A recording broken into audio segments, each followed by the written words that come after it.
अस्सलामुअलैकुम। कैसे हैं आप लोग? उम्मीद करती हूँ सब बिल्कुल खैरियत से होंगे। बच्चों, आज हमारी उर्दू कवायद की क्लास है और उर्दू कवायद की क्लास में आपको याद होगा पिछली क्लास में हमने मिकाते दोयम में अपना नया काम शुरू किया था। और मिकाते दोयम में सबसे पहले हमारे पास क्या काम था? लफ्ज़ की तारीफ। उसके बाद हमने मिकाते दोयम में वाहिद और जमा की थी।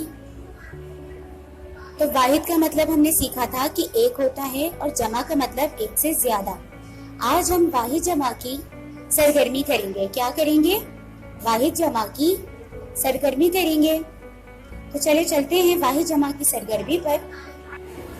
तो ये है हमारी सरगर्मी, जिसमें हमें सवाल दिया हुआ है, दर्ज झेल पैराग्राफ में से वाहिद और जमा अलग अलग कीजिए। इसके बाद हमें पैराग्राफ दिया गया है। पैराग्राफ क्या है? हजरत बीबी फातिमा रजी अल्लाह ताला अन्हु घर का सारा काम खुद करती थी। घर की सफाई करती, कपड़े धोती, खाना पकाती, चक्की पर आटा पीसती, शौहर की खिदमत करती और बच्चों की देखभाल करती।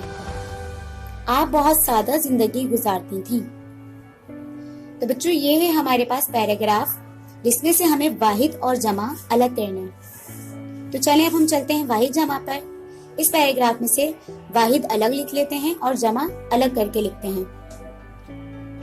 तो इसमें हमारे पास मौजूद है सबसे पहले वाहिद घर, उसके बाद हमारे पास वाहिद मौजूद है काम, और फिर वाहिद मौजूद है खिदमत, इसके बाद वाहिद मौजूद है जिंदगी, और नंबर 5 पर हजरत। ये क्या है? वाहिद है, यानी एक। वाहिद का मतलब होता है एक। अब हम चलते हैं जमा। जो हमें जमा में दिए गए हैं वो हम पैराग्राफ से चुनते हैं। तो जमा में हमारे पास एक है कपड़े और बच्चों। तो ये था हमारा आज का काम। उम्मीद करती हूँ बच्चों उर्दू कवायद की क्लास में आपको वाहिद जमा की सरगर्मी बहुत अच्छे से समझ आ गई होगी। मिलते हैं इंशाल्लाह हम अपनी अगली वीडियो में। तब तक के लिए अपना बहुत ख्याल रखिएगा।